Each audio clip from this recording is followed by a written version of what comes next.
So now in this section, we're going to create a database table inside of the database site-auth. So first, we have to adjust the pointer.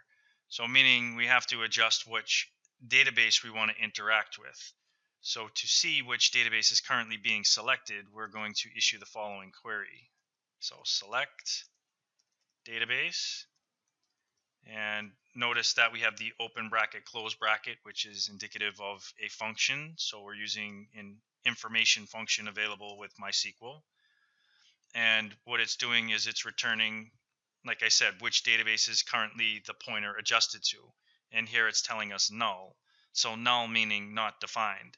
So we're going to define which database we actually want to use with the following SQL statement. We're going to say use, and the database that we want to use is site-auth.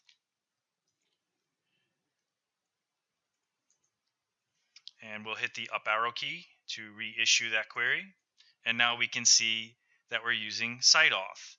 So now we're going to see what tables are available inside of site-auth. So we're going to type show tables, and we can see that it's empty, and because we haven't created any yet.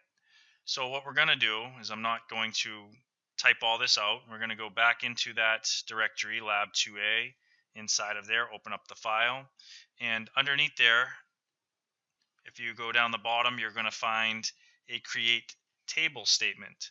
Now, what we're doing is we're creating a table. The table name is going to be auth users. And then inside of this database table, it's going to have the following columns: ID, username, password, and email.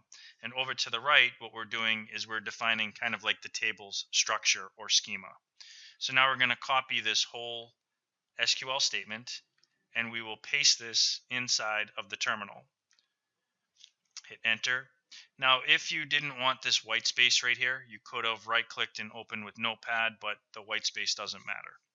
Okay, so now that that's done, we'll hit the up arrow key a few times, and then we'll say show tables.